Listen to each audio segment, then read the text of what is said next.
முனிவர்களுக்கு எல்லாம் ஈசனாக இருந்து ஞானத்தை வழங்குபவர் என்று பொருள்.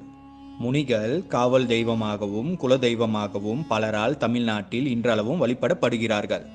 அந்த காலத்தில் கிராமங்களில் திருடர்கள், கொள்ளையர்கள் போன்றவர்களிடம் இருந்தும் பெரும் மழை, புயல் போன்ற இயற்கை பேரிடர்களில் இருந்தும் காக்கும் பெரும் சக்தியாக முனி இருந்துள்ளனர். முனி, முனியாண்டி, முனீஸ்வரன் என்றழைக்கப்படும் பல காவல் தெய்வங்களில் மிகவும் சக்தி வாய்ந்தவராக கருதப்படுபவர் ஜடாமுனீஸ்வரர் ஆவார். ஜடா என்றால் விரிந்த சடை என்று பொருள்படுகிறது.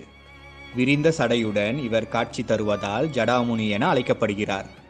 இவர் தலைவிரி கோலமாக சுடுகாட்டு சாம்பலை உடலில் பூசிக்கொண்டு, கொடிய பாம்பை கழுத்தில் மாலை போல அணிந்து கொண்டு, கையில் பலவித ஆயுதங்களை ஏந்தி கொண்டும் தவறு செய்பவர்களை அச்சம் கொள்ள வைக்கும் அகோர உருவத்தில் காட்சியளிக்கிறார். ஜடாமுனீஸ்வரர் மாய ஜடாமுனி, ஜல ஜடாமுனி, மலை ஜடாமுனி, குகை ஜடாமுனி,